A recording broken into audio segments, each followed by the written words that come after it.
Buenas noches, hoy es, hola, buenas noches. Hoy es lunes 20 de julio. Vamos a ver qué tal está la conexión y cómo se oye. Ustedes, por favor, déjenme saber.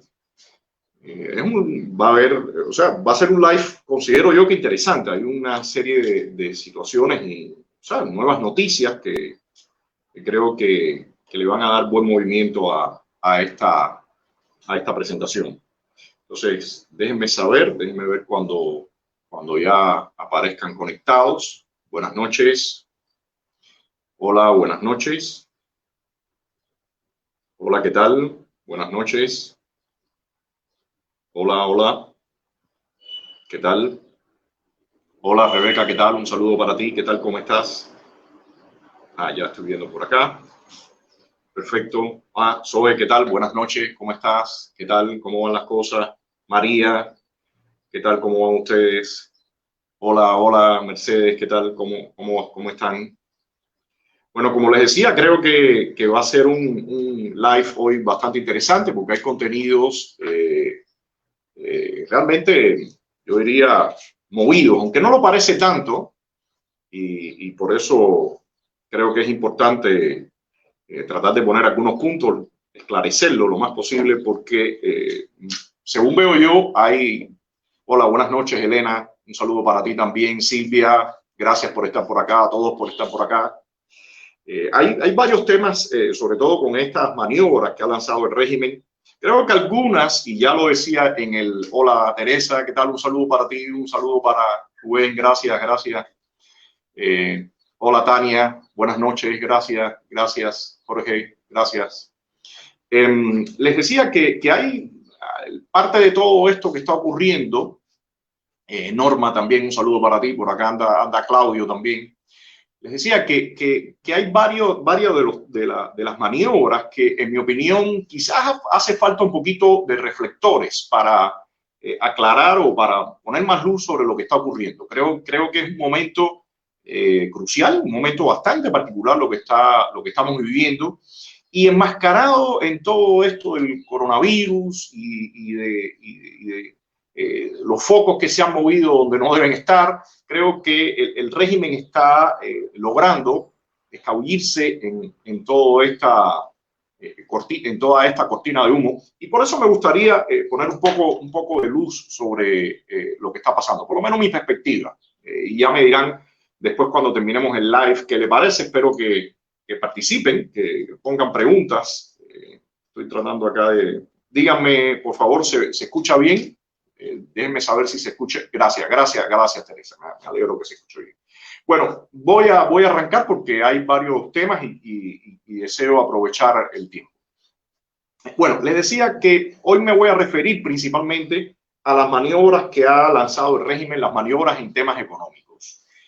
He visto distintas opiniones en distintos medios de prensa, del periódico El País, a los portales que tienen que ver con Cuba. He visto también distintas frases que están tratando como de acuñar esto que ha lanzado el régimen. Hay quien dice en el periódico El País, realmente leía un artículo que decía que el régimen le ha dado un espaldarazo a la empresa privada, realmente demasiado optimista, por decirlo de alguna forma. He leído otros comentarios que dicen que el régimen está improvisando. Yo discrepo que el régimen esté improvisando. También que hay una dolarización de la economía. Creo que sí y no. Y ya les explicaré por qué. Hay quienes están diciendo ahora que hay tres monedas. También discrepo, creo que no hay tres monedas. Creo que el régimen está haciendo algo muy claro. Y déjenme explicarle, y para eso voy a utilizar algunos videos, algunos fragmentos de videos de las presentaciones que hizo Díaz-Canel y que hizo el llamado ministro de Economía también, para aclararles un poco. Vamos a empezar con la de Díaz-Canel. Vamos a poner la presentación de Díaz-Canel. Es cierto que con algunas de estas medidas se corren riesgos. Tendremos que enfrentar los coleros de manera más decisiva y más intensiva. Tenemos que enfrentar los revendedores que nos complican la vida. Tendremos que enfrentar casos de corrupción que tratarán de aprovecharse de esta situación. Tendremos que enfrentar el mercado ilícito de divisas. Bueno, aquí hay dos puntos básicos en lo que dice Díaz-Canel. Uno es el mercado negro. Cuando él dice los revendedores, los coleros, todo esto, la corrupción, y habla de otro elemento que yo creo que acá es fundamental, las divisas, el dólar. En mi opinión, todo se ha centrado en el tema de las divisas, lo cual es una parte, sin duda, creo que es una parte importantísima, todas estas nuevas tiendas que ellos han abierto, pero no creo tampoco que es el centro de todo lo que ellos están haciendo. Yo creo que esa parte tiene que ver con lo que ocurre al interior del país, principalmente, estos controles que ellos están haciendo del mercado negro. Quiero hacer un poquito de historia. Y aprovecho para hacer propaganda también a la serie que estamos haciendo todos los jueves. El próximo jueves vamos a tratar el periodo del 33 al 40, un periodo bastante intenso para entender después lo que viene con el asunto de la Constitución del 40 y los actores políticos que entran en esa década del 40. Entonces, aprovecho para decirle, el próximo jueves un programa excelente, tenemos un nuevo invitado. Y sobre todo queremos que se mueva el debate con todo lo que vamos a ver ese día. Pero bueno, regresando al tema. Quiero hacer historia en recordar que todo esto que se está haciendo no tiene nada nuevo. Todo esto es un refrito de lo que ocurrió en los años 90, cuando Fidel Castro, el 26 de julio del año 94, lanza la aceptación del dólar. O el 93, perdón. 26 de julio del año 93, aceptan el envío de remesa y en ese caso la adquisición, por supuesto, en las tiendas que ellos llamaban recaudadoras de divisas, ¿no? O sea, esto que está ocurriendo no es nuevo. En un primer momento, Fidel Castro, y después sobre todo el 5 de agosto del 94, ellos se percatan de que tienen que rápidamente moverse y permitir una liberalización porque el país estaba reventándoles y no tenían cómo controlarlo. Y el 5 de agosto fue una muestra de ello. Permiten entonces la circulación del dólar. El dólar inmediatamente infló la economía informal. Quienes vivían en Cuba, que ahora están fuera del país, porque quienes estamos acá adentro, recordarán que en ese momento, y sobre todo los que estamos en zonas donde circulaba el turismo, se desató de momento una cantidad de taxistas, la mayoría ilegales porque en ese momento no estaban autorizados, no había licencia para el trabajo por cuenta propia, como le llaman ellos. Entonces, una cantidad de taxistas, gente que rentaba, paladares que estaban también no autorizadas, vendedores que abastecían todas las casas de rentas y los paladares. O sea, realmente Fidel Castro se percata de que el país le está estallando y permiten todo este mercado paralelo, ese mercado negro de economía informal, y ahí es que el país empieza a liberarse, ¿no? a moverse, porque estaba realmente al borde, no solamente de esa explosión del 5 de agosto, sino que vendrían más explosiones, ¿no? Eso implicó la liberalización del dólar y permitió también la aparición de estos negocios privados. ¿Qué pasa? Inmediatamente él se percata, y ellos se percatan, que esa liberalización del dólar iba a seguir inflando el mercado informal y evidentemente no podían dejar que eso continuara.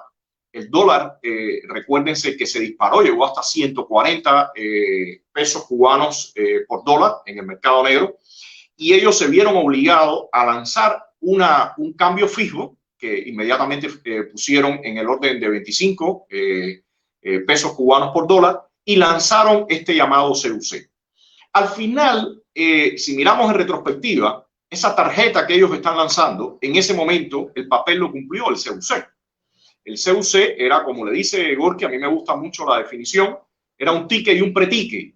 En este caso se suponía que el ticket o el pretique, cualquiera que se le quiera dar la denominación al CUC, era equiparable con el dólar y era libremente convertible. Entonces, uno podía, entregando los CUC, que a uno le dieran los dólares, y entregando los dólares le daban los CUC y podía ir a estas tiendas. En un principio las tiendas operaron en dólares, pero después inmediatamente la llevaron al CUC. y el régimen empezó a tratar de controlar el mercado cambiario, empezó a hacer las ventas en CUC y de esa forma a tratar de ellos monopolizar el dólar. Ese fue el primer paso que ellos dan. Pero, ¿qué ocurre? El régimen, como siempre, y corrupto, y ellos mismos imbuidos en sus trampas, empiezan claramente a imprimir más CUC sin tener un respaldo. Y eso tiene que ver, y eso habría que ver, y por supuesto en este momento se hace bastante difícil de tener todos estos cálculos y esta estadística y estos números. Pero recuerden que hay todo acá un manejo bastante particular, que es entre el cambio 1 a 1 entre el peso cubano y el CUC y a la vez el dólar. Después graban el dólar, pero anteriormente era 1 a 1. Y las empresas estatales supuestamente funcionan con el cambio de un peso, supuestamente no funcionan con el cambio de un peso cubano por un CUC.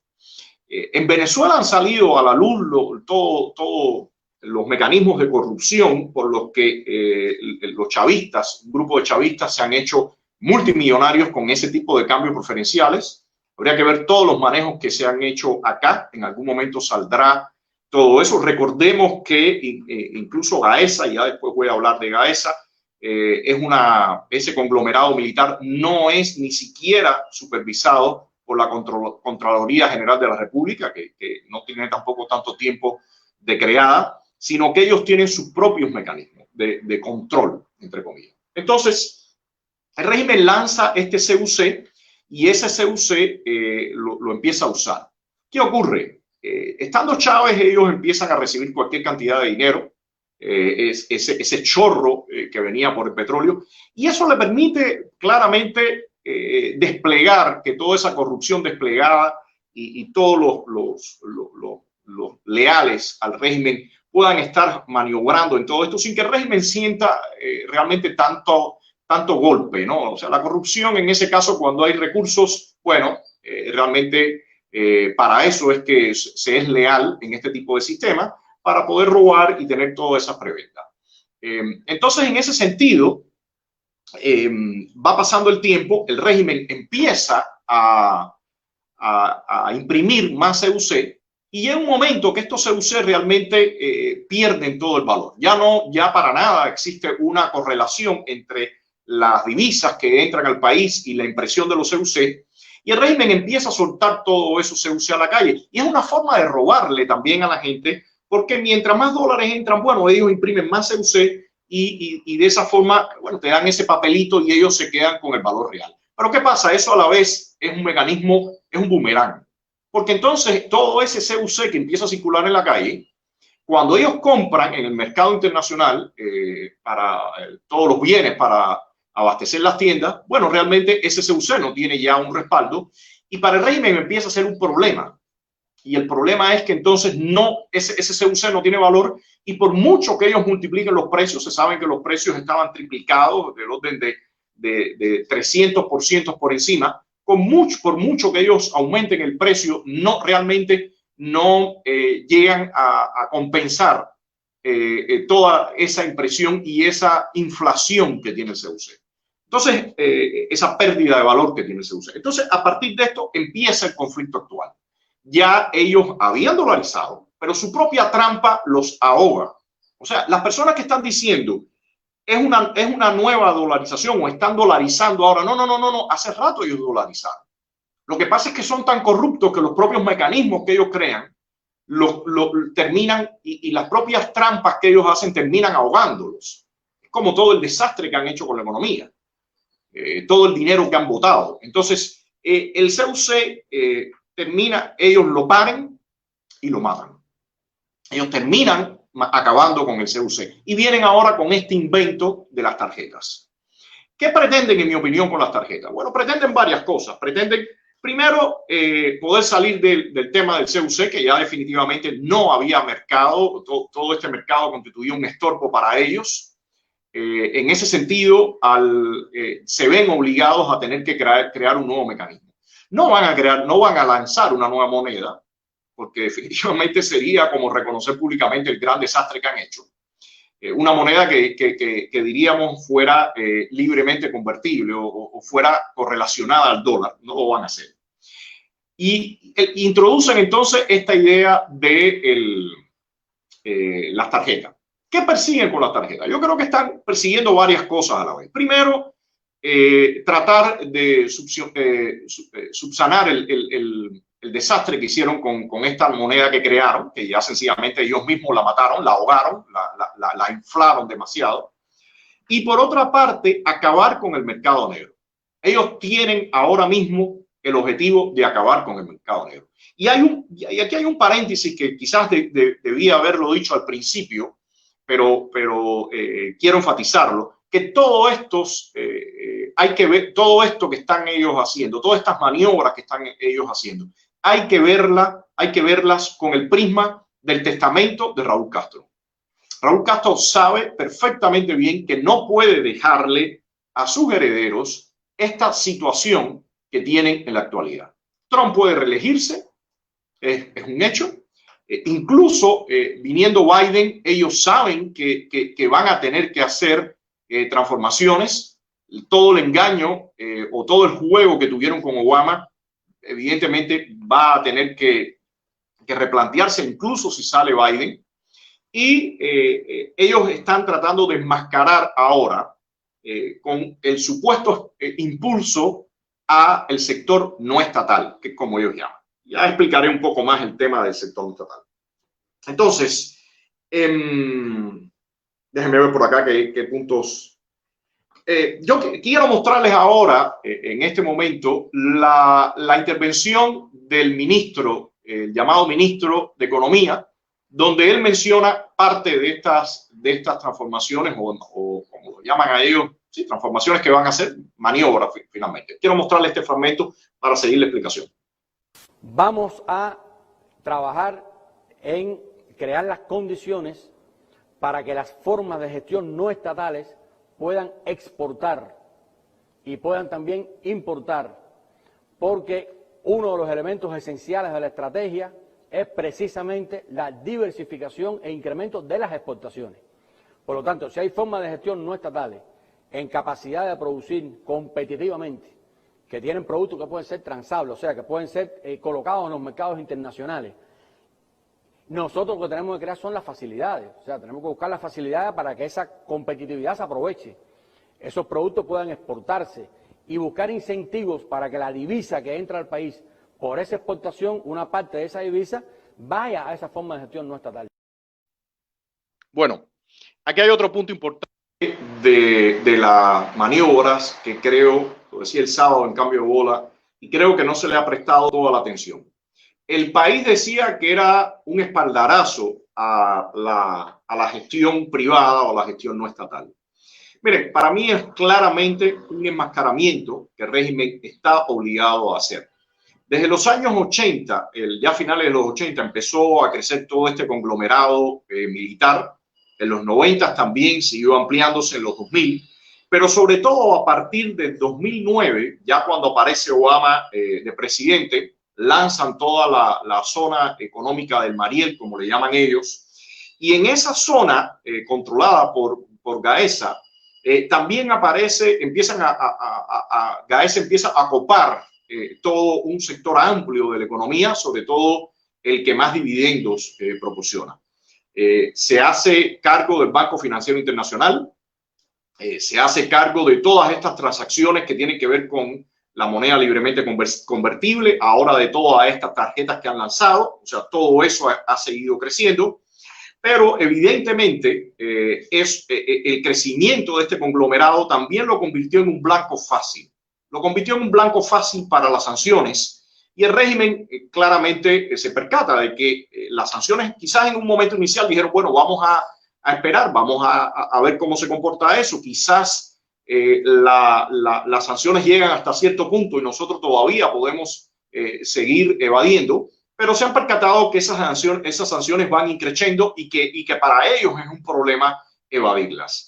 Creo que la jugada, entonces, de la aparición de Manuel Marrero como primer ministro tiene mucho que ver con ya la previsión que ellos ellos estaban haciendo de la situación que tenían. Posiblemente lo tenían destinado o pensado desde hace mucho tiempo, pero realmente la ficha de Marrero como primer ministro encaja muy bien para todo el escenario económico. ¿Y por qué digo eso?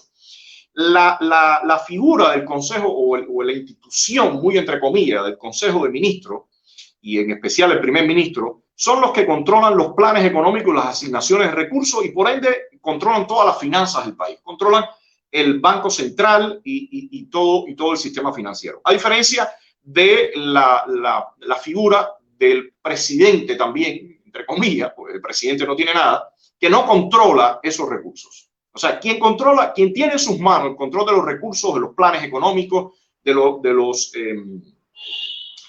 presupuestos, según esto lo aprueba la Asamblea Nacional del Poder Popular. Todos sabemos que eso es simplemente paisaje.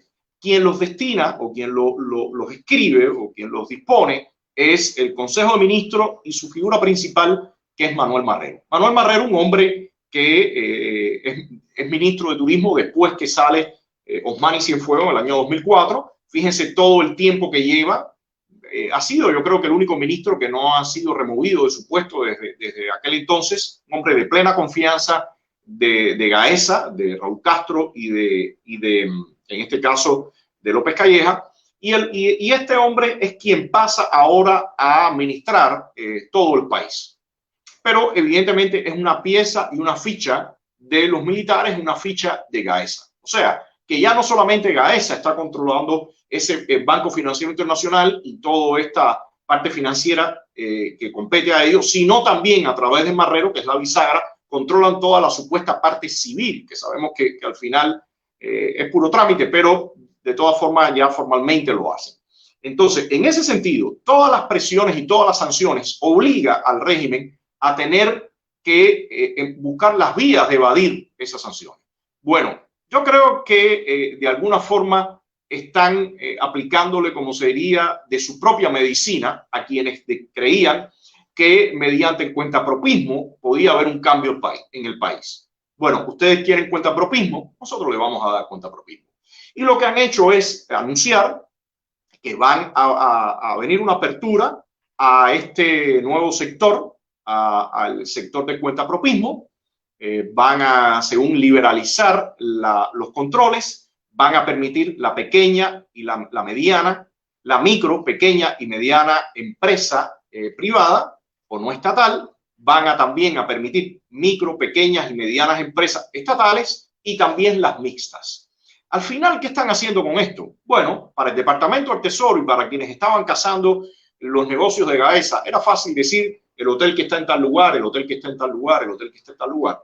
Pero cuando ahora estos individuos empiecen a atomizar o a dispersar, a encubrir todas estas empresas y empiecen a aparecer decenas y decenas de supuestas empresas privadas y empresas microempresas estatales que ya no son de Gaesa, o sea, ya sería del sector civil, la combinación de esas empresas estatales y privadas, bueno, todo eso realmente se va a construir un rompecabezas para que sea fácil desde el Departamento del Tesoro identificar y sancionar a esas empresas.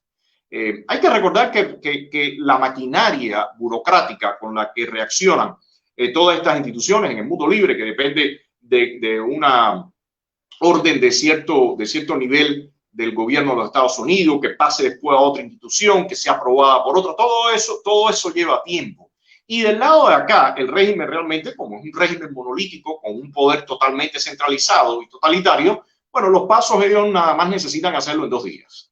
En ese sentido, me parece que lo que están buscando es ganar tiempo, venderle su propia medicina a quienes decían que los cambios podían venir por ese sector privado y camuflarse entonces en esas nuevas empresas para poder acceder a otros mercados.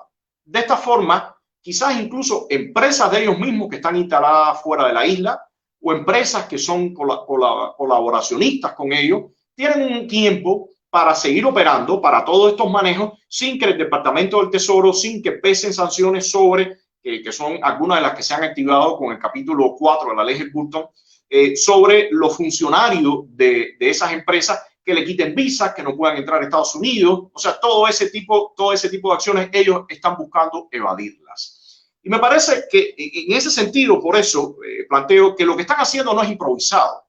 Lo que están haciendo es algo que ellos saben que se les convierte siempre por los niveles de corrupción en algo mucho más complejo de manejar, porque hay muchos más actores implicados.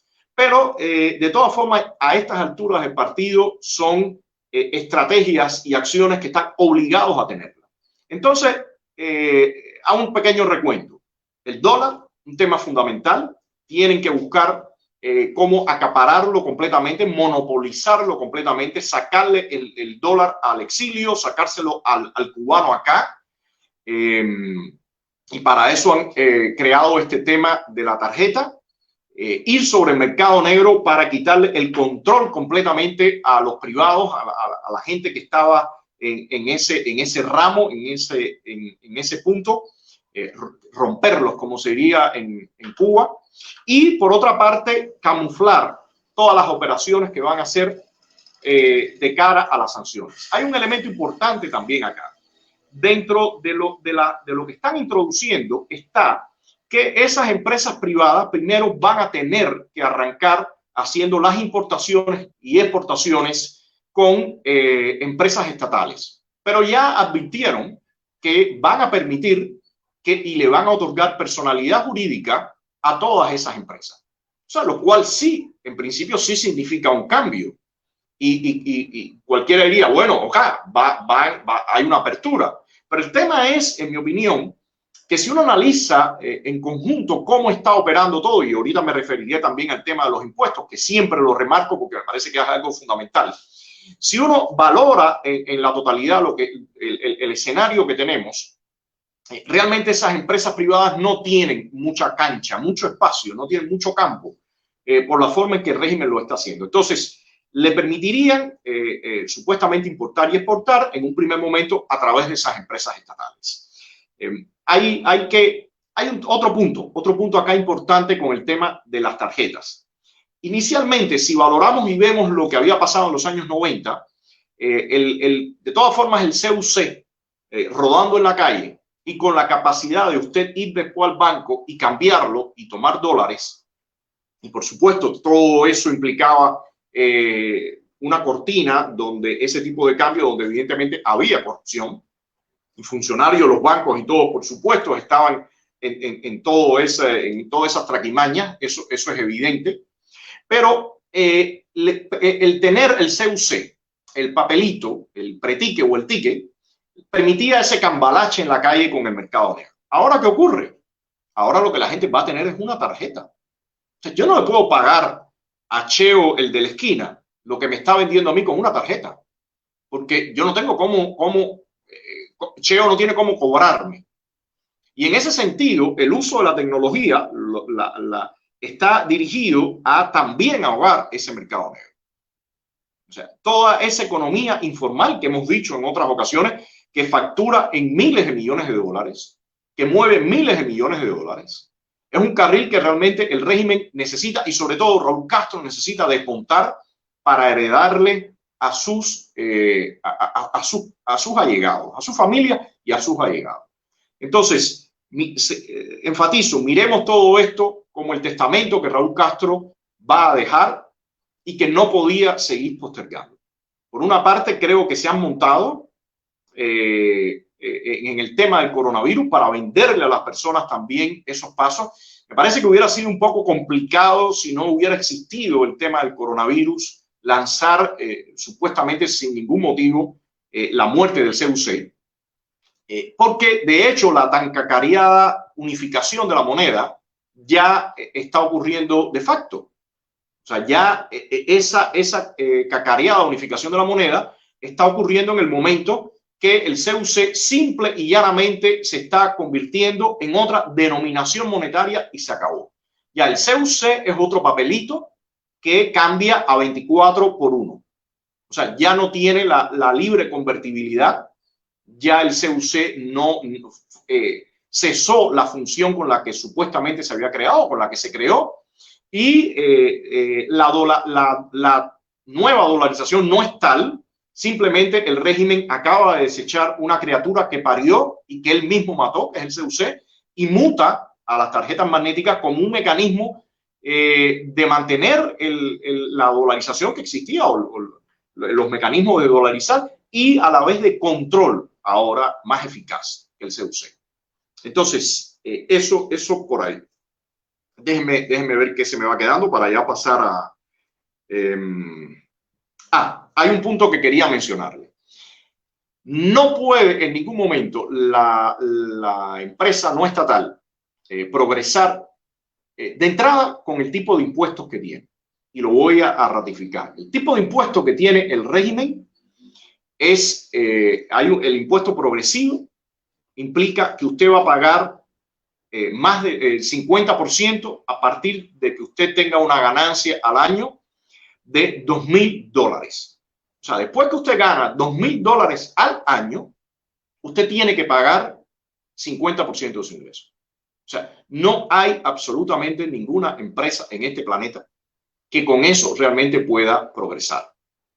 Por otra parte, los impuestos también, y eso lo acaban de cambiar recientemente, bueno, siempre fue así, pero permitían que si usted tenía menos de 5 trabajadores, o sea, podía estar un tiempo con exención de impuestos. Ya ahora eso no existe. Usted va a pagar por los trabajadores contratados y es una tasa creciente, progresiva. O sea que cuando usted mira todo eso, señor, aquí no va a haber por ahora, mientras no saquemos a estos individuos del poder, ningún tipo de empresa privada. Eso es una falacia. Y lo que van a usar sí es van a vender, que supuestamente hay un espaldarazo, y ya por ahí está El País, el periódico El País, haciéndole esa propaganda, cuando lo que están buscando es evadir las sanciones. Y por eso les decía que el tema del dólar y robarle el dinero a la familia, estafarle el dinero a la familia, que es lo que siempre han hecho, es una parte de estas maniobras, pero por otra parte lo que tenemos es tratar de camuflar. Por acá veo que me sale en los anuncios este individuo que se hace llamar, yo no sé si se llamará así o no, el Persia Varado ese. Discúlpenme que use esta frase, pero esto es un individuo que es un asco.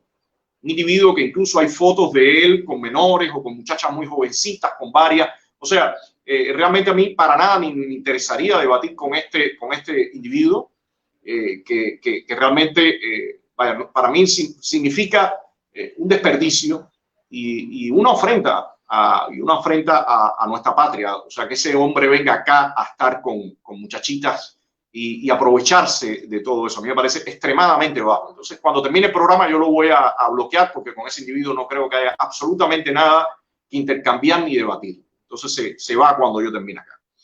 Entonces, ya como les decía, ese es parte del plan. No sé si había un pequeño video por ahí que también explicaba algunas de estas cosas. Veamos un pequeño video y después voy a retomar el tema de la dolarización. El trabajo que estuvimos haciendo hace casi exactamente un año con el tema con la intención de pedir que se dolarizara el mercado negro, que la gente se fuera de esa estafa que es el ticket y el preticket, y la gente se fuera al dólar, porque definitivamente, como bien dijo Díaz-Canel, el tema del dólar es uno de los temas fundamentales para ellos. Entonces, por acá tenemos otro pequeño video. Vamos a impulsar también las cooperativas en el sector no estatal, con algunas variantes que están ya incorporadas en la estrategia, y vamos a ampliar el trabajo por cuenta propia. Vamos a transformar la manera en que hoy se conduce, se autoriza el trabajo por cuenta propia. Vamos a buscar un poco más de flexibilidad, que no haya tanto detalle en cuanto a las actividades, y vamos a dar algunos pasos también en la dirección del trabajo por cuenta propia. Bueno, era parte de lo que ahorita, y aquí hay un punto también necesario de comentar. Cuando el periodo de Obama, la visión que tenía Raúl Castro para lo suyo era repartir el pastel y repartir en grande, repartir los campos de golf, repartir las marinas, repartir los hoteles. O sea, este era el tipo de ofertas que tenía Raúl Castro en el menú para los suyos. Gaesa evidentemente ya no sirve para eso. Y el régimen sabe que si viene un segundo mandato de Trump, menos le va a servir. Entonces, para lo suyo, que siempre tiene que comprar lealtades, porque este tipo de sistemas no se mantienen si no es comprando lealtades. Es un sistema totalmente corrupto que vive de las prebendas y la lealtad de las compras con las prebendas, como este con este despreciable señor que se ocupa de andar con muchachitas jovencitas acá en el país. Cada cual viene a buscar lo suyo. Cada cual viene a buscar lo suyo. Entonces, el régimen ahora, ¿qué va a tener que darle a su gente? Bueno, va a tener que darle las empresas estatales, que según ellos va a aplicarse una nueva ley de empresas y va a haber una actualización de la empresa estatal socialista. Ahí hay una parte. Pero esas empresas también ellos saben que en algún momento pueden ser sancionadas porque pertenecen al régimen y no es tan difícil detectarlas, ¿no? Pero también, evidentemente, va a premiar a lo suyo con las empresas estas privadas. No creo que su gente va a ocuparse de las microempresas, ni tampoco de las pequeñas, sino supuestamente de las medianas empresas. Entonces creo que por ahí es precisamente esto que estaba explicando este señor de apellido Gil. Por ahí entonces creo que ellos van a moverse. Déjenme verificar si se me queda algo por acá. Ok, ya expliqué lo de los bancos. Entonces, déjenme mostrarles, y ahora antes de pasar a las preguntas con ustedes, les mencionaba que hace aproximadamente un año nosotros empezamos con una campaña que era Dolarízate, precisamente porque se veía, aquí están pasando algunos carteles, precisamente porque esto se veía venir. Esto lo empezamos a hacer hace un año. Después, cuando el régimen en octubre ya lanzan las tarjetas magnéticas, claramente es lo que estamos viendo hoy precisamente con esto de las tarjetas.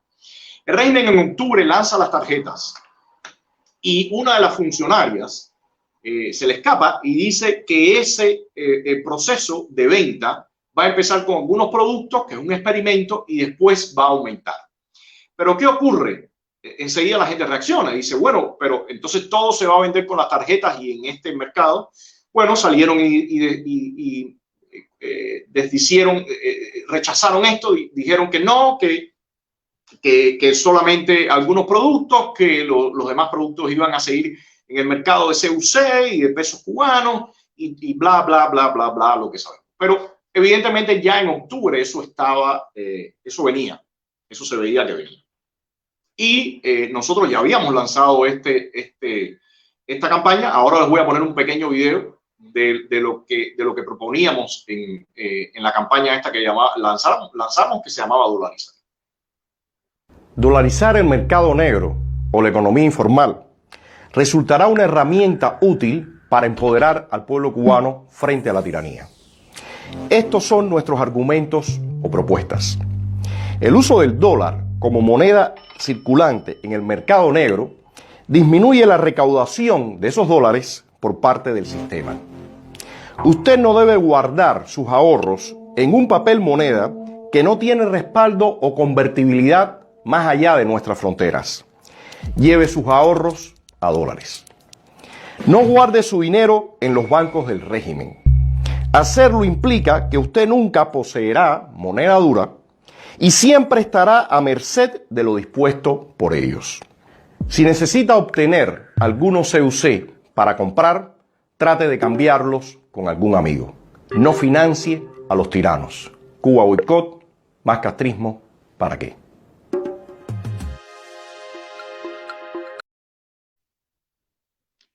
Bueno, como ven, ya llevamos rato en eso.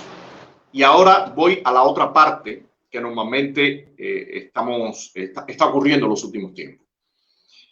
Déjame ya, por favor, ya los carteles, ¿no? Voy a la parte que está ocurriendo en los últimos tiempos y que hemos estado todo el tiempo señalando y que ha traído tantos conflictos. Hay quienes preguntan, ¿qué están haciendo ustedes? Bueno, estamos poniendo toda nuestra capacidad, estamos poniendo nuestro talento, estamos poniendo nuestra profesionalidad para, como se dice en buen cubano, cantar bola de lo que viene. Este tipo de campañas que lanzamos exactamente hace un año se veía venir. Sin embargo, ¿qué ha ocurrido? Todo eso se dejó a un lado. ¿Y saben por qué se dejó a un lado? Se dejó a un lado por toda la pachanga que estamos viviendo y el circo que estamos viviendo en los últimos tiempos. Es preferible toda esa comparsa a hacer un trabajo serio y profesional para llegar a la gente. Y decirle al cubano, porque eso tenía que haber sido masivo desde hace un año, nos hubiéramos adelantado perfectamente bien a la jugada del régimen y se lo hubiéramos puesto más difícil. Pero eso no es lo que ha estado interesando en los últimos tiempos. Cuando se pregunta qué está haciendo la oposición, bueno, estamos haciendo este tipo de cosas. Estamos poniendo todo nuestra inteligencia, nuestra capacidad, nuestra sagacidad para cantarle y irnos adelante del régimen. Pero lo que está pasando es que algunos actores se están ocupando de que todo eso se quede a un lado para echar adelante todo el otro carnaval. Y es mucho más fácil estar con el asunto del reggaetón, los chismes, las calumnias y todo ese circo, que realmente hacer un trabajo serio. Porque para hacer un trabajo serio hay que ser profesionales, hay que tener cierto conocimiento. Y eso no es lo que está interesando en este momento.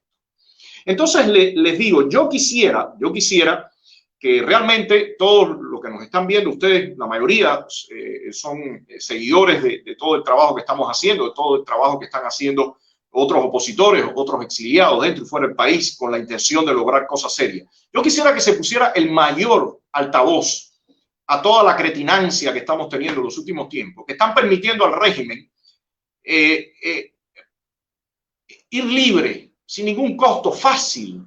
Se le está sirviendo a la mesa.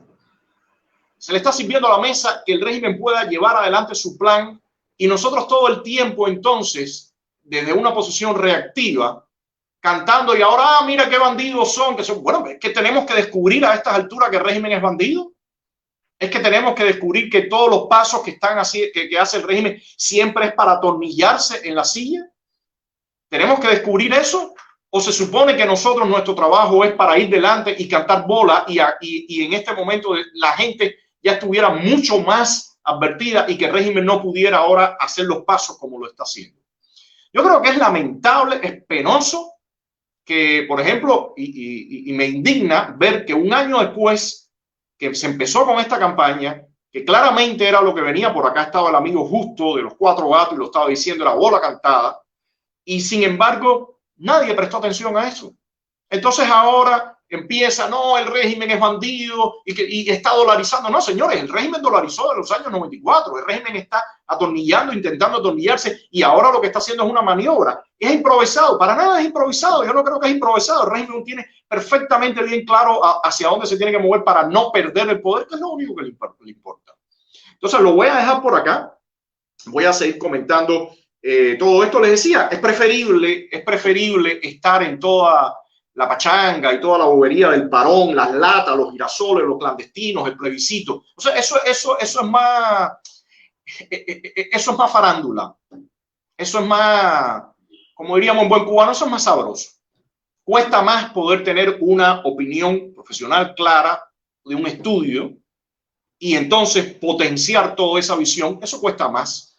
Y en ese sentido, si se va a trabajar en esas condiciones, entonces hay que darle reflectores y hay que darle más visibilidad a gente que realmente puede hacer algo por cambiar este país. Y me parece que eso, lamentablemente, no son los planes que tienen algunas personas. Entonces lo dejo por acá y paso a las preguntas y respuestas.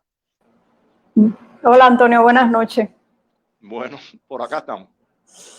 Mira, Manuar, por ejemplo, dice que esa medida de dolarizarse agarró a la gente desprevenida porque estaba la estafa del gravamen. Es una pena. Yo no creo que, como estaba diciendo, no tomó a nadie desprevenido. Bueno, no a nadie, a un grupo de gente no nos tomó desprevenido. Eso era bola cantada. Pero no solamente desde ahora, desde hace muchos años hay personas que han ido operando y tratando de soltar ese CUC y tomar los dólares o euros.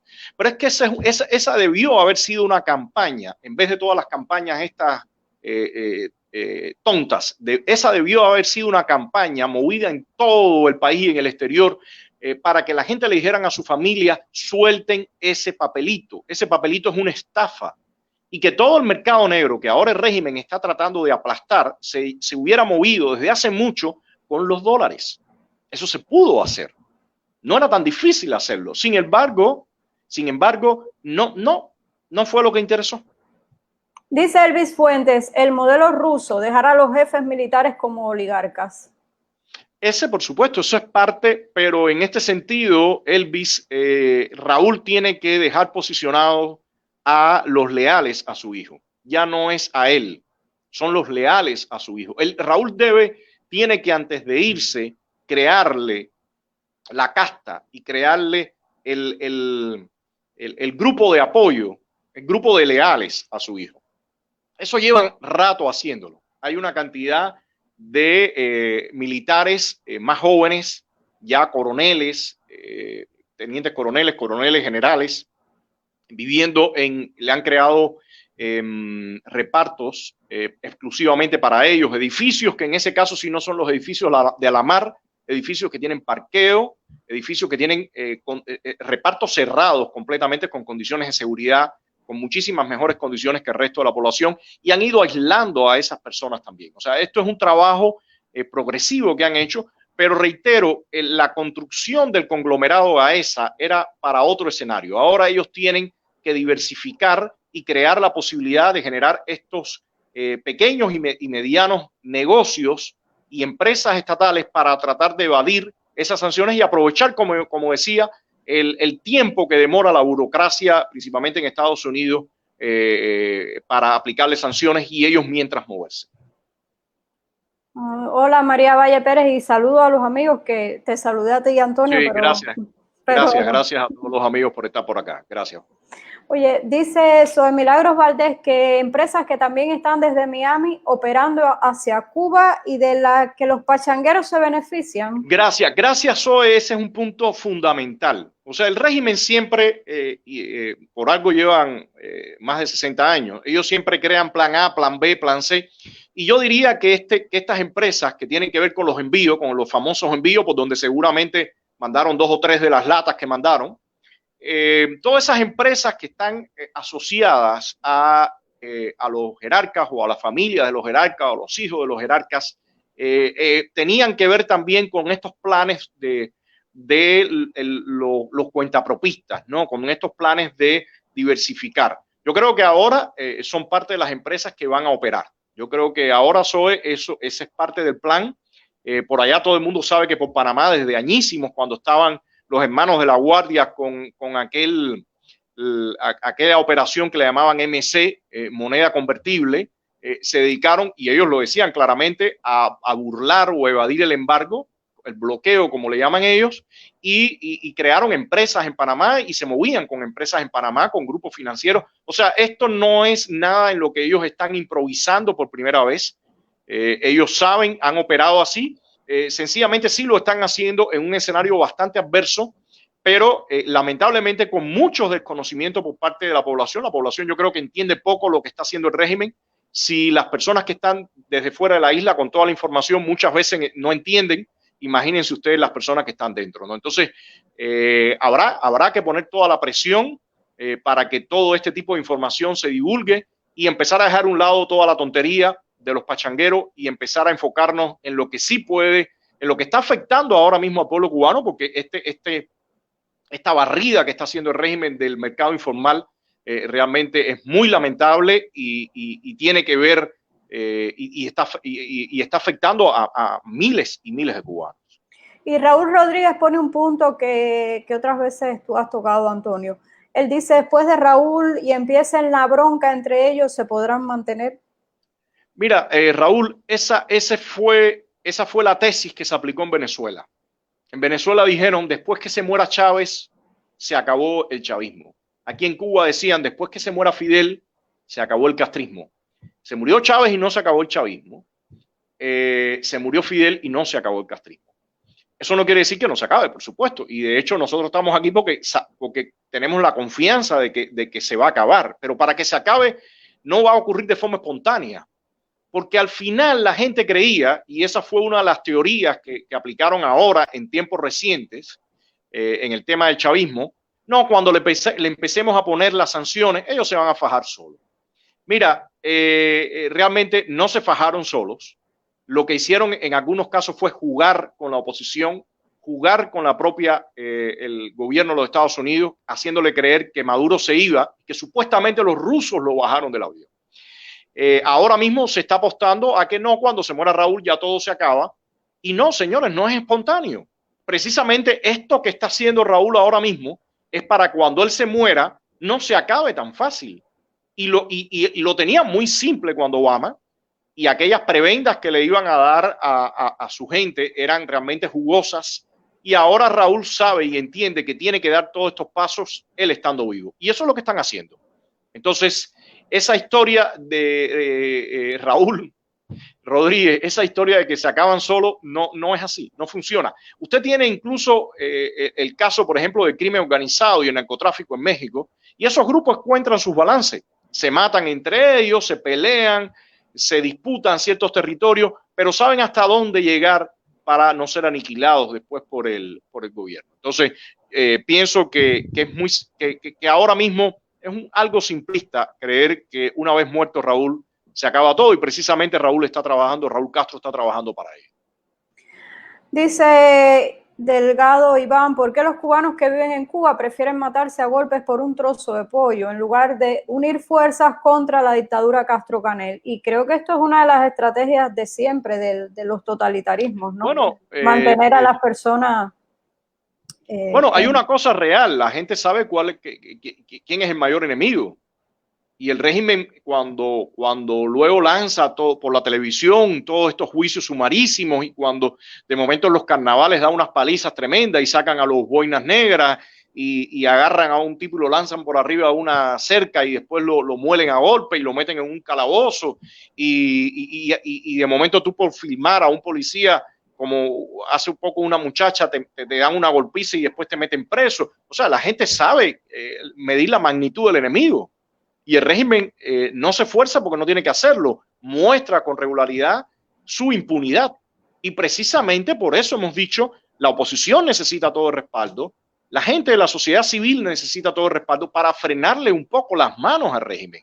Mientras el pueblo común vea que la oposición es apaleada, es metida en la cárcel y no pasa nada, bueno, eso lanza un mensaje muy claro. Mientras haya un Silverio en la cárcel y no pase nada, eso lanza un mensaje muy claro. Mientras cualquier activista, la gente ve que le rodean la casa y cuando sale lo arrestan y si lo tienen que arrastrar por el piso, y si todo eso ocurre y no pasa nada, bueno, yo creo que el mensaje es bastante lamentable en ese sentido. De ahí que tanto dijimos desde hace un tiempo atrás, el foco tiene que estar al interior para que el pueblo pueda ver en la oposición realmente esa punta de lanza. Pero si el pueblo ve en la oposición la gente que sí tiene el valor de decir lo que ellos no dicen, pero es a la gente que apalean y que a la familia le hacen la vida imposible y que te llevan a la cárcel y todo y el resto de las cosas que sabemos, bueno, el pueblo dice, mira, mejor ni te metas ahí, porque mira lo que pasa. Dice Ramiro Collazo que en Tampa vive el ladrón de Pedro Álvarez, antiguo director de Alimpor. Robó millones al pueblo cubano y después... Se bajó con el numerito de desertor y a los 2 años ya estaba montando Ramiro una compañía para asesorar a compañías americanas de cómo negociar con la dictadura. Exactamente, Ramiro. Ese es uno de los casos estos inexplicables en los que un individuo que era de plena confianza, porque este individuo, recordemos que era el que negociaba con efectivo con quienes traían los alimentos acá a Cuba. Y de momento el hombre se montó en una lancha, se fue de Cuba y ahora ya está campante con un negocio montado. Entonces, ese es el tipo de cosas que realmente yo no tengo cómo explicarlas, ¿no? Así me alegro mucho, Ramiro, por este ejemplo que has puesto. Dice Álvarez Ariel, Antonio, ¿realmente crees que el pueblo cubano se merece vivir libre sin dictadura? ¿Ha luchado por eso? Yo creo que sí, Ariel. Yo creo que claro que se lo ha merecido desde los años 60. ¿Cuánta gente no ha terminado en la cárcel, no ha terminado fusilada, no ha terminado alzándose, no ha terminado presos por añísimos, todos los plantados? Por Dios, las historias ahí son conmovedoras. Después en los 80 todo el movimiento por los derechos humanos, después en los 90 también. O sea, la historia de resistencia del pueblo cubano es tremenda, lo ha intentado muchas veces, pero ha estado enfrentándose a un enemigo con toda la impunidad. Y, un enemigo con mucha soledad. Y mucha soledad. Y muchas veces, porque yo quiero ahora mismo recordar algo. Después del pacto de la crisis de octubre, Kennedy-Khrushchev, estuvieron, y hace unos tiempos atrás veíamos las fotos que ponía Enrique Encinosa en su página de Facebook de muchísima gente de los alzados. Y se creó la expectativa de que supuestamente, según esto, se estaba ayudando a estas personas para relevarse. Pero señores, se puede revelar un grupo pequeño de hombres en una montaña con 4 o 5 fusiles frente al ejército inmenso que tenía el régimen, apetrechado por los rusos o por los soviéticos, con toda la impunidad. O sea, ¿realmente eso era un apoyo? Un apoyo fue lo que pasó cuando Playa Girón o Bahía de Cochinos, que dejaron a la gente ahí en el terreno de batalla. Ha sido un apoyo lo que ha ocurrido con la oposición interna desde que nosotros llevamos diciendo todo lo que está pasando en los últimos años, por ejemplo, cosas que se pueden decir y algunas que no se pueden decir, pero que han estado ahí y que la gente que debería estar ayudando no lo ha hecho. Realmente hay un compromiso cuando se le permite que se forme todo este show de ese famoso barco y después se premia a Rosa María Payá y se sienta al lado de Trump. Hay un compromiso por parte de Marco Rubio y Mario Díaz Balar cuando se hace eso, cuando todo el mundo sabe lo que está pasando, porque aquí que nadie me diga que no se sabe lo que está pasando. Entonces, mira, yo creo que hace falta por eso hablar y decir todas estas cosas, porque el régimen está teniendo la vía libre. Y solamente con las sanciones no va a pasar nada, señores. Mire lo que ha pasado en Venezuela. Aquí el pueblo tiene que entender lo que está pasando y la gente tiene que tener la motivación y el compromiso y el deseo de luchar, pero tiene que ver por dónde. Y si a nosotros nos tienen en este plan, como eso mismo que les decía, hace un año arrancamos con la campaña Dolarízate. ¿Hubo algún medio que se hizo eco de eso? No hubo ningún medio que se hizo eco de eso. ¿Hubo entrevistas sobre el punto? ¿Hubo réplicas de esto? No hubo réplicas sobre eso. Sin embargo, los otros días había un artículo en el Herald de Mario Pentón sobre un supuesto llamado a otro parón de este impresentable individuo, el Otaola. Entonces, ya llamaron a un parón hace un tiempo. Aquello fue un desastre, nadie dijo nada sobre eso. Después la ayuda, el dichoso barco ese que no se sabe por dónde está y ha sido una burla. Ahora llamar a otro parón y todavía le publican en el Herald un artículo sobre eso. Y creo que viene otra marcha de girasoles, ¿no? Sí, de girasoles y todo esto. Entonces, señores, todo esto es una burla tan grotesca que entonces venir después lo más fácil decir, no, el pueblo cubano no se merece la libertad. No, eso es muy simple. Eso es muy simple porque nunca los pueblos se lanzan y sobre todo cuando han vivido todo lo que se ha vivido en Cuba, no por gusto, a la gente le han puesto en su sangre, en su genética, el miedo a un régimen que te cae a pedazos. Los actos de repudio cuando la gente se quería ir en los 80. O sea, eso no era por gusto, quemar muñecones, rodear la casa, o sea, todo eso que se ha hecho. Pero no si comenzaron fusilando. Por eso, entonces, aquí lo que tiene que haber es un compromiso real. Tiene que haber un trabajo serio para que todas estas jugadas que evidentemente eran cantadas, como dice nuestro amigo Justo, realmente no las puedan llevar tan fácil adelante y que la gente sepa. Hay un comentario un poco hilarante, ¿no? Aquí, que dice que si tú podrías unir fuerzas con otros grupos dentro de la isla para una demostración en el portal del ICRT. Ovidio, yo le voy a hacer una pregunta. ¿Cuántos activistas hay hoy en día acá en la isla?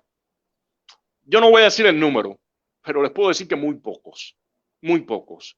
Cuando en el año, y lo repito nuevamente, cuando en el año 2016, hicimos la manifestación en contra de Obama, logramos sobrevivir durante más de un año toda la embestida del régimen y logramos hacer esa pequeña protesta de 100 y tantos activistas. Y lo que pedimos desde un principio fue apoyo a la oposición. Cuando apareció la administración Trump, salió un video desde el Foro por los Derechos y Libertades, donde la mayoría decíamos, llegamos, estamos contentos, llegó la nueva administración. Pero ¿qué fue lo que pasó? Todo el foco se fue a esos desfiles, a esa farándula, a esa frivolidad, a este proyecto de Cuba Decide que no tiene absolutamente ningún futuro, ni tiene ningún sentido, porque incluso conceptualmente es un error. Los otros días Claudio lo decía en su live. Tú no puedes tú no puedes plebiscitar tus derechos y libertades fundamentales. Eso es un absurdo, eso es una tontería. Sin embargo, a todo eso es a lo que se le ha dado cancha.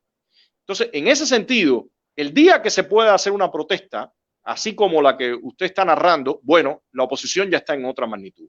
Pero en este momento las protestas se han quedado lamentablemente a nivel de performance y lamentablemente se estimula o se le da todo el apoyo a esos performances. Los activistas se han ido, muchísimos activistas se han ido del país y están cansados. Así que, señor, aquí hay que trabajar con seriedad.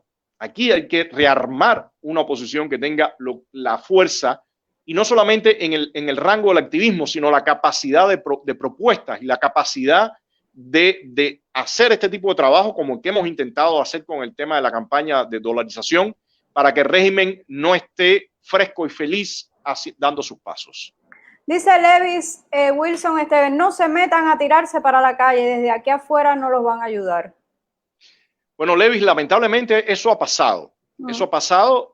Nosotros creímos que en aquel momento después de que pasó Obama, las cosas podían crecer. Y tengo que decirlo, y evidentemente eso tiene un costo, decirlo político, y tiene un costo también para nosotros como oposición, por parte del régimen, pero me parece que seguir en silencio resulta peor. Entonces, dentro de los males, este es el menor mal. Creo que es importante que las cosas queden claras. Dice Ovidio que nos pongamos en contacto con los muchachos de San Isidro. Señor, ¿usted sabe cuántos muchachos son San Isidro? ¿Usted sabe cuántos muchachos son? Y dice que también con los de un Paco. Sí, yo creo que por eso es importante decir las cosas. Usted recuerda cuando José Daniel Ferrer estuvo preso, quiénes fueron las personas que salieron a protestar por su liberación. Yo recuerdo a su esposa, a sus 2 hijos y a un niño en brazos. Esos son la gente que yo recuerdo. Y en el movimiento que tienen, o sea, el nombre es movimiento, en el movimiento San Isidro, ¿usted sabe cuántas personas son? Entonces me parece que lo primero es que tenemos que ubicarnos realmente en lo que tenemos. Hay que dejar de levantar esas falsas expectativas y hay que realmente poner los pies en la tierra, porque mientras todo eso pase, el régimen sigue avanzando. Sí, un ejemplo de todo esto que está sucediendo lo dice Álvarez Ariel, que muchos ahora gritan y muestran interés por un reggaetonero y cuando suscita, por ejemplo, a nadie le importa. O sea, decididamente hay una Evidentemente, Ariel, evidentemente, y eso tiene que ver con que el trabajo que se está haciendo no está llegando a las personas que tiene que llegar. Y hay otra cosa importante. Y el periodismo, yo sigo insistiendo, el periodismo, por supuesto, todas las plataformas, radio y TV Martí, que el alcance se supone que llegue a la gente. Y hay algo aquí importante. Lo más fácil es decir, cuando uno está frente a una sociedad sin una formación cívica, sin un conocimiento de sus derechos y libertades fundamentales, lo más fácil es decir, no, espérame, con el reggaetón es que vamos a lograr y entonces vamos a hacer un programa grotescón y vamos a hacer esto y esto llama y es un gancho. Señor, eso no genera capital político. Eso no genera movilización política. O sea, hay una distancia, para lograr un compromiso, sí tiene que llegar un mensaje, sí tiene que haber un mensaje político, sí tiene que haber un mensaje esclarecedor. Ah, ¿usted quiere hablar de temas económicos? Bueno, lo estábamos haciendo con la campaña Dolarízate. ¿Usted quiere hablar con temas que la gente ve más cerca? Perfecto, no hay problema. Pero todo el mundo tiene que entender y todo el mundo tiene que asumir que se trata de un escenario político, que se busca un cambio político. Entonces, eso es mucho trabajo por hacer, que hay que hacerlo obligado. Ayer. Sí. Manuel Prieres dice abolición del PCC único. Hace días atrás hablamos Claudio y yo de Antonio, del panorama, de cómo que había que clarificar el panorama, y una de las cuestiones es esta, que cada grupo o cada actor político defina su postura, y en este sentido esto de la abolición del Partido Comunista que está diciendo Manuel Prieres es algo que nosotros por supuesto estamos de acuerdo con esto. Es una de nuestras parte del esbozo del trabajo que se ha venido haciendo como propuestas para un proceso de transición está precisamente eso. Como en muchos países, en algunos países de Europa del Este existió el proceso de lustración que se llamó, que fue, por supuesto, la prohibición del Partido Comunista y varias de las personas que estuvieron implicadas en el régimen de aquella época, el régimen comunista, la imposibilidad de que por un tiempo determinado participaran, ocuparan puestos públicos. Yo pienso que evidentemente el partido, el llamado Partido Comunista como brazo del régimen del castrismo, brazo político, claramente tiene que ser disuelto porque ha sido un partido promotor de la violencia, promotor del odio, violador de derechos humanos. Todo. Entonces, si eso pasa con los partidos fascistas, bueno, realmente la historia dice que el comunismo arrastra mucho más muertos que a nivel global que el propio fascismo, ¿no? Entonces, claramente ese partido debe ser disuelto, debe ser prohibido. Que haya individuos que estén dentro de ese partido que realmente no tengan responsabilidad directa con violaciones de derechos humanos y que quieran formar después un partido socialdemócrata o X nombre que le quieran poner, eso es otra cosa. Pero definitivamente ese partido y sus principales cabecillas tienen que quedar completamente inhabilitados y el partido tiene que quedar completamente disuelto. Y las personas que tengan implicaciones en crímenes, en violaciones directas de derechos humanos, bueno, se ha hablado muchas veces que aquí tiene que haber un proceso, tiene que instaurarse una justicia transicional y el consenso de los cubanos finalmente dirá qué hacer con todos los artífices de esas violaciones.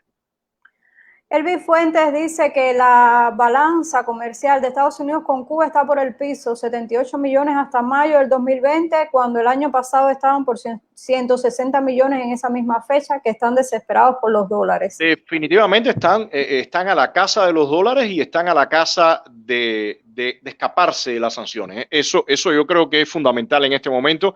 El tema de los dólares queda muy claro, creo que ha sido bastante cubierto por la prensa. Me parece que no así el tema de la supuesta apertura y espaldarazo a la micro, pequeña y supuesta mediana empresa privada. Yo creo que ese aspecto de estas maniobras que ha lanzado no ha sido totalmente publicitada lo que tiene el régimen detrás. Claudio comentaba que si estas empresas que están haciendo negocios en Estados Unidos, empresas de estas castristas, que si el Departamento del Tesoro las identificara, ¿qué pasara? Y entonces dice Justo Ruiz que en Cuba solo hay libertad económica para enchufados predeterminados. El Departamento del Tesoro Claudio, lo tiene fácil si lo desea, dice Justo Ruiz. Yo pienso que en este momento la tiene muy fácil con el tema de Gaesa y miremos todo lo que demoró, pero bueno, ya están aplicando las sanciones. Pero el hecho de ellos crear estas nuevas supuestas micro, pequeñas y medianas empresas con permiso de importación y exportación, quitar de la banca o desplazar entonces a Fincimex o al Banco Financiero Internacional y entonces permitirle a estas empresas que creen cuentas en el Banco Central de Cuba, en el Banco Popular de Ahorro, todo eso llevaría un tiempo de reacción por parte del gobierno de los Estados Unidos y claramente el régimen lo que está buscando es ganar tiempo, ¿no? Entonces, en ese sentido ocurre. Y por otra parte, justo, yo creo que desde Obama ellos empezaron a crear ese plan. Ahora en este momento, por supuesto, tienen que reactivarlo y reactivarlo en un escenario adverso. Pero como decía, no creo que sea algo que están totalmente improvisando. De hecho, parte de la argumentación que dio Díaz-Canel y creo que el mismo este individuo Gil era que todo eso estaba en los lineamientos y que se había dejado a medio camino. O sea, ellos claramente el tema de los lineamientos lo habían echado a un lado. Aquello nada más era una cortina para vender futuro y lo habían desechado, pero ahora claramente Raúl Castro y su gente y su hijo, que al final son los que están llevando todo esto, se dan cuenta que tienen que acelerar el paso, ¿no?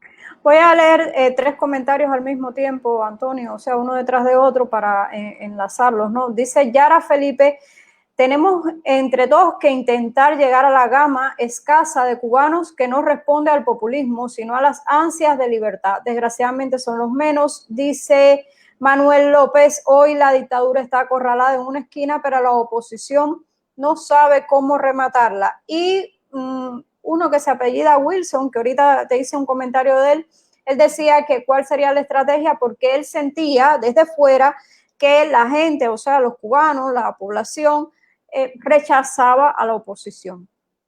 Bueno, primero no se puede hablar de oposición completamente porque no hay una oposición. Hay actores, hay activistas, hay distintos grupos que tratamos de hacer lo que tenemos a nuestro alcance y podemos. Yo no creo que la población rechace a los activistas y a grupos de la oposición o actores de la oposición. A mí nadie me rechaza, todo lo contrario. Yo salgo en la calle y hablo con muchísima gente. La gente sabe quiénes somos nosotros, se acercan.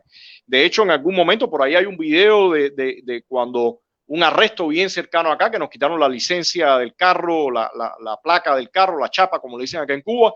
Hubo gente desde el público que grabó todo aquel acto y lo grabó ahí corriendo riesgo. O sea, yo no creo para nada que la gente rechaza a la oposición, todo lo contrario. Lo que pasa es que la gente tiene miedo y la gente sabe cuál es el costo. Y en ese sentido yo decía que si la oposición no tiene la protección que tiene que ver y el espaldarazo que tiene que tener, bueno, pues la gente dice, no, espérate un momentico, yo no me meto ahí porque el costo es demasiado grande. De hecho, hay individuos que colaboran con nosotros que nos lo dicen bien claro. A mí me interesa incluso la política en un futuro, pero ahora yo no me voy a meter porque el costo es muy alto. Y no solamente con las personas, con el activista, es también con la familia. Y eso hay que vivirlo para entenderlo. Entonces, por parte, ¿cuál era el otro comentario, Ayler? ¿La estrategia decía? Perdón, creo que era Manuel.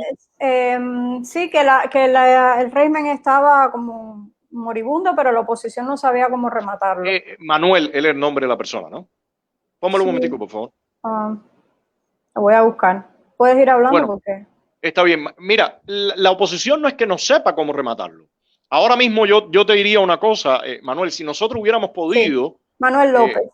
Manuel López, si nosotros hubiéramos podido realmente darle toda la publicidad a la campaña Dolarízate, bueno, a la población y a la gente común le hubiera llegado y hubiera dicho, coño, la oposición nos alertó, mira con lo que el régimen venía, y por supuesto eso es capital político, pero lamentablemente no es lo que está ocurriendo.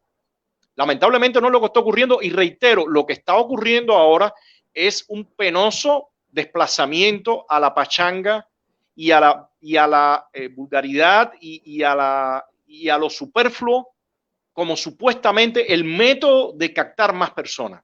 Eso es ridículo. Eso es ridículo. Y la otra persona que decía, Ayler, perdón, me hiciste otro comentario. Que cómo hacer que la gama de cubanos que no están inmersos en esta corriente populista. Yo creo que vendiéndole...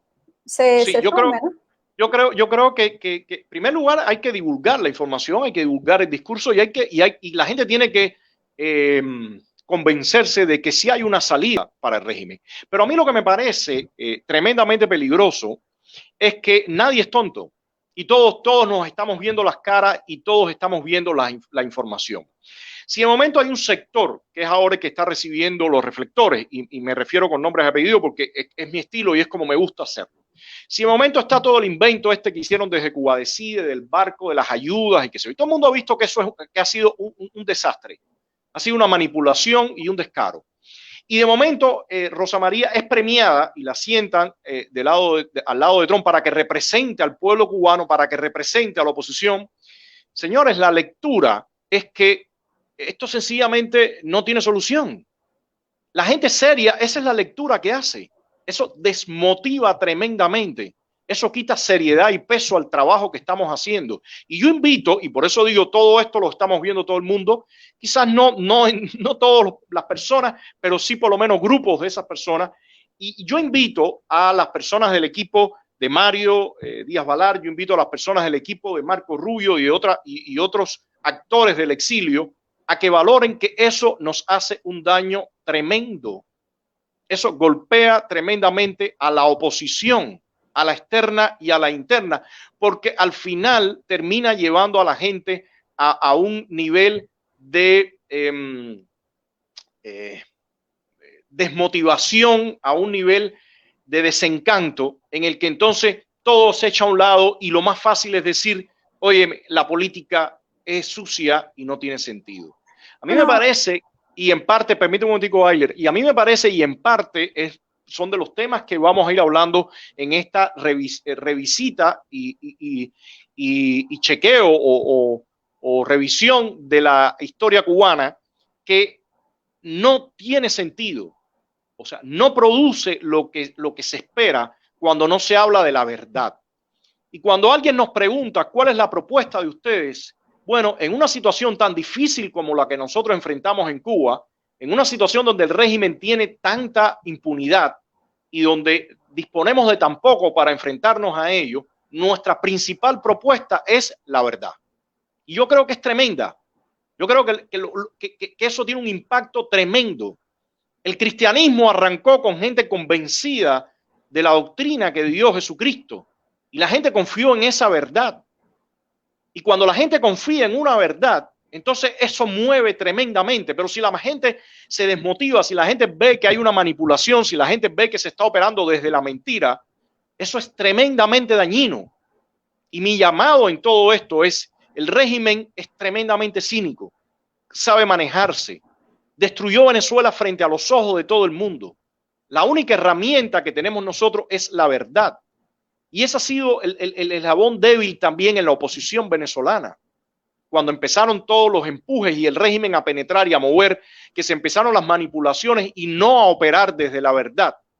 Y miren a dónde han llegado. Nosotros incluso estamos en una posición peor. Nosotros tenemos que reconstruir. Y no vamos a reconstruir ni vamos a motivar a los cubanos si no estamos operando desde la verdad, si no estamos operando desde este diálogo. Y por favor, soy muy claro, yo no estoy diciendo que yo tengo la verdad ni nada similar. Yo estoy diciendo que por lo menos tenemos que hablar con sinceridad, y a partir de que hablemos con sinceridad, se va construyendo esa verdad y vamos transparentando esa realidad de lo que está pasando en nuestro país. Todo eso de decir que tenemos un impacto, que tenemos grupos de tales miles cantidades, que tenemos todo eso que no es verdad, nos afecta y desmotiva a la gente. Y vuelve cínica a la gente, vuelve fría a la gente. Entonces, el primer paso que tenemos que dar para destruir a un enemigo que se enmascara, que es capaz de manipular, que es tan cínico, que es tan astuto, es un desastre para que el país para que el país progrese, pero es muy astuto para mantener el control.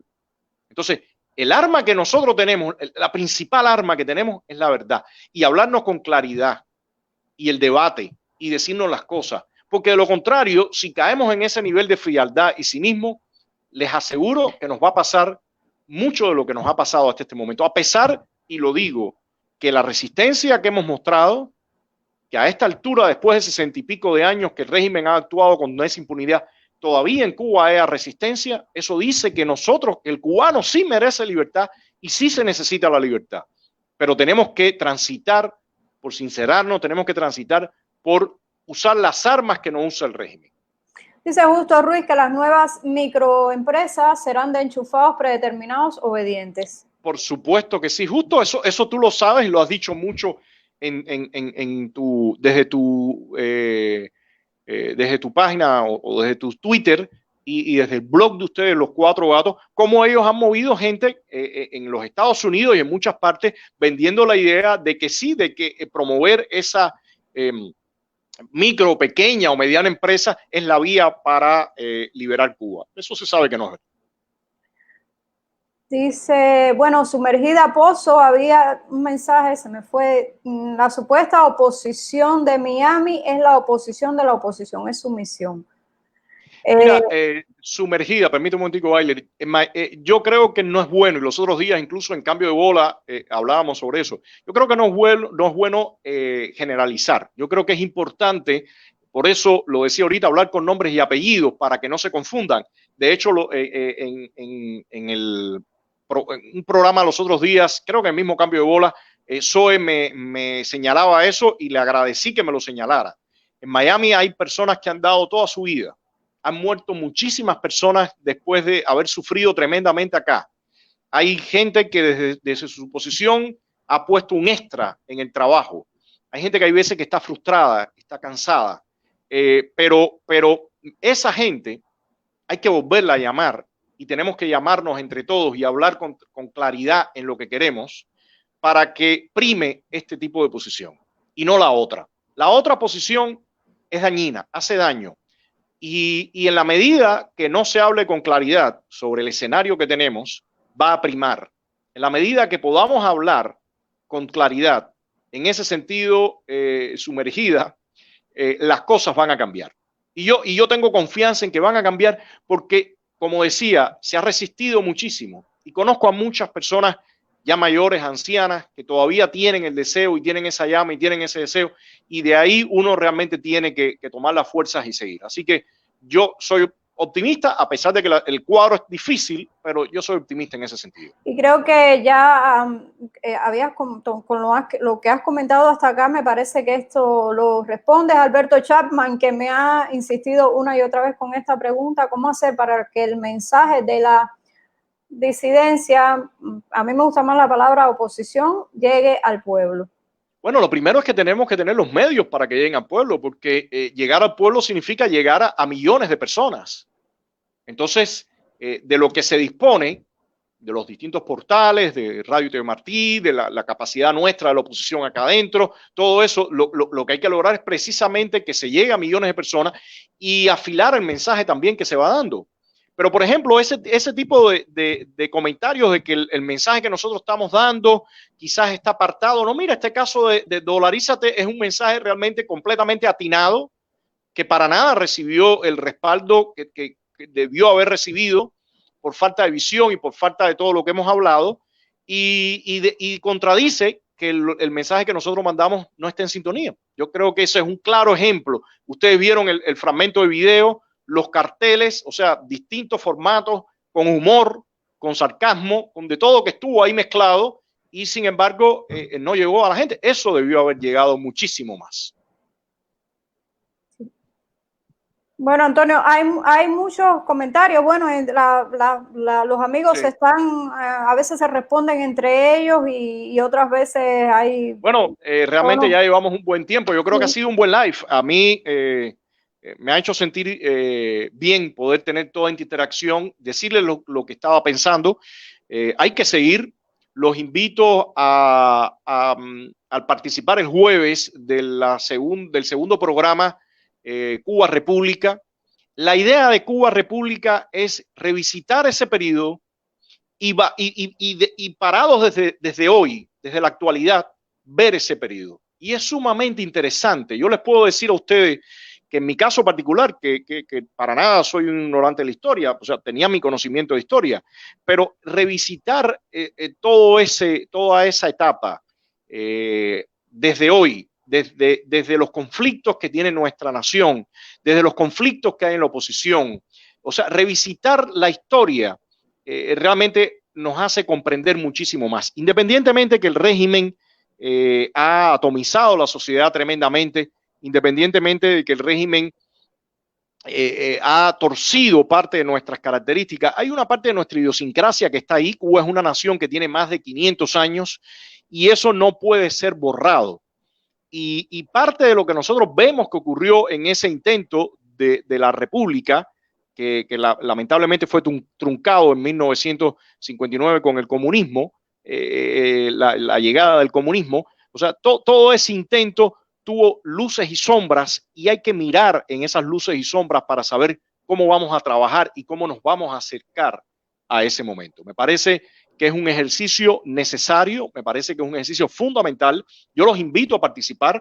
Este próximo jueves tenemos un buen invitado y va a haber debate. Yo quiero que participemos en el debate, quiero invitarlo a participar en el debate viendo desde el presente. O sea, esa es mi propuesta. Vean toda esa revisión que estamos haciendo desde el presente y veamos qué nos falló. ¿Qué nos falló? Sí. No sé si ya paramos entonces, Ayla. Sí, como tú creas, había alguien preguntando que si existe algún trabajo serio sobre la recepción real de TV Martí en Cuba. Bueno, a ver, Radio y TV Martí no se ven en Cuba. O sea, TV Martí no se ve en Cuba. Radio se escucha, principalmente las personas la escuchan en los poblados, ¿no? Fuera de la ciudad por la interferencia. También debo decir que ya la mayoría de la gente joven no tiene radio. O sea, que muchas veces los contenidos pueden llegar por lo que está circulando en las redes sociales o lo que se está viendo. Honestamente, creo que falta muchísimo para que impacte como debe hacerlo. y creo que igual a mí me encantaría ver un periodismo mucho más agresivo, cuestionamientos, muchísimos más cuestionamientos, lo he dicho acá, y mucho más interacción con la gente, y que la gente de aquí adentro también sea más sujeto en todo esto. Yo debo decir que el tema de los debates lo he planteado muchísimas veces. A mí me da envidia ver los programas de Marcano, de Alejandro Marcano. Hace un tiempo atrás hubo un programa de debate que era con Karen Caballero y Marcano, desapareció. José Luis Ramos y Amado Gil en algún momento han facilitado los debates importantísimos. Cari Roque también, preguntas incómodas, pero tiene que haber mucho más de eso, tiene que haber mucha más confrontación de las distintas posiciones, de las visiones que tenemos de los programas políticos, y sobre todo tiene que llegar a muchísimas más personas. Yo creo que eso es fundamental. Lamentablemente he visto también que muchas veces marchan con esta misma agenda de ciertos grupos, de ciertas personas enfatizando, el resto casi no se ve. Yo creo que todo eso son situaciones que deben revisarse y tratar de que realmente llegue y cumpla la función que se necesita. Antonio, está Mercedes Perdigón recordando el tuitazo del miércoles por los presos políticos de 7 a 9 de la noche. El miércoles, todos los miércoles de 7 a 9, opera durante todo el día, Claudio lo ha aclarado, opera durante todo el día, pero de 7 a 9 hay como un arreciamiento y bueno, pueden pasar por Twitter, ver la página de Claudio, no recuerdo ahora bien cuál es el identificador, pero si buscan a Claudio Fuente lo van a encontrar, o a Estado de Sado, a Mercedes Perdigón, o a Ayler, Antonio Rodillo. O sea, hay varios Ariel, que creo que se hace llamar en Twitter cubano-americano, algo así. O sea, si entran en Twitter lo van a ver, y por favor ayúdennos a retuitar y a mover toda esta información. Cuba no es república hace 61 años y su población es esclava de una familia monárquica absoluta. Frente a esa realidad, difícil todo. Sí, Abel, pero tenemos dos opciones. Sencillamente quedarnos ahí, decir, bueno, a ver en qué termina esto. Hay países que terminan como Haití, o decir, se acabó esto, vamos a tratar de empujar. Pero ojo, eso es algo importante, y es como un handicap, es una debilidad que tenemos nosotros los cubanos, que hay veces nos gustan que las cosas aparezcan de la noche a la mañana. Y todo el mundo que vive en un país libre sabe que para prosperar, para usted comprarse una casa, para echar a andar un negocio, para que sus hijos tengan buena educación, para todas esas cosas hace falta mucho sacrificio, mucho trabajo sostenido, y incluso ser atinado, porque hay veces uno hace todo eso y no logra ser atinado. O sea, son un grupo de elementos que tienen que confluir. Bueno, en el caso nuestro, no podemos pensar que un buen día por la mañana todo el pueblo va a estar en la calle, se va a caer el régimen y a partir de eso todo va a ser felicidad y gloria para nosotros. No, no es así. Hay que trabajar, hay que tener un trabajo atinado, hay que tener profesionalidad, hay que buscar que desde la oposición haya profesionalidad, hay que tener propuestas serias, hay que tener capital humano que respalde esas propuestas. O sea, es una construcción que, con eso no quiero decir que es imposible para nada, porque en muchos países ha ocurrido y nosotros no tenemos por qué ser distintos a esos países, pero tampoco es algo que nos van a regalar de la noche a la mañana. Eso lleva un proceso, y yo creo que el capital humano está, el conocimiento está dentro y fuera de la isla, pero hay que articularlo y articularlo con seriedad. Entonces, ese es mi punto.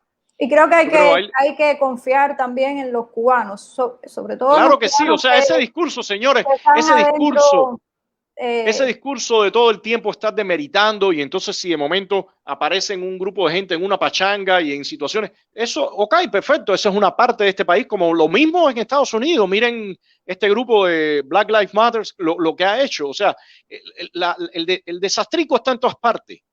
Pero nosotros tenemos que enfatizarnos no en el desastrico, tenemos que enfatizarnos en la gente seria, en la gente que es capaz de poder llevar adelante el país. Yo creo que eso es lo que tenemos que hacer dentro y fuera, dentro y fuera.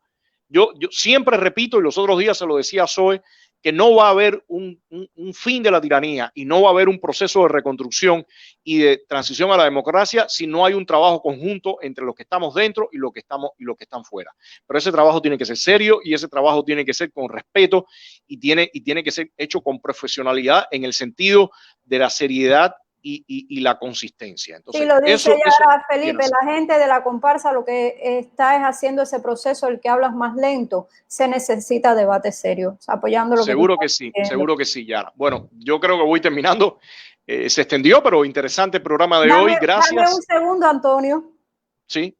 Sí, y yo les voy a decir a los amigos que Antonio a las 12 de la noche hoy cumpleaños. Entonces, bueno, están invitados a felicitarlos y a desearles mucha salud y mucha fuerza. Oye, un comentario afuera de lo político, un comentario fuera de lo político, que el tiempo pasa muy rápido, ¿eh? Yo creo que uno no se da cuenta y cuando viene a ver, ya uno está en los 50. Yo no estoy en los 50, pero estoy cerca, estoy en los 48, así que el tiempo se va con una velocidad tremenda, ¿no? Y realmente, yo siempre lo he dicho, mi intención es ser un viejito acá en Cuba y poder sentarme con algunos a hacer los cuentos de cuando en esta época luchábamos en contra del castrismo, ¿no? Así que gracias a todos y nos estamos viendo, nos vemos el mañana. Mañana Claudio tiene su... Gracias a todos. Mañana Claudio tiene su live, el miércoles vamos con el tuitazo, el jueves con Cuba República, perdón, y el sábado cambio bola. Así que, por favor, ayúdenos, compartan, les agradezco a todos, compartan, por favor, que tenga bastante visibilidad todo esto que estamos haciendo. Compartan por todas partes, en los grupos, en donde pueda, y gracias por estar por acá, y un abrazo a todos, y gracias por las felicitaciones. Buenas noches a todos. Buenas noches.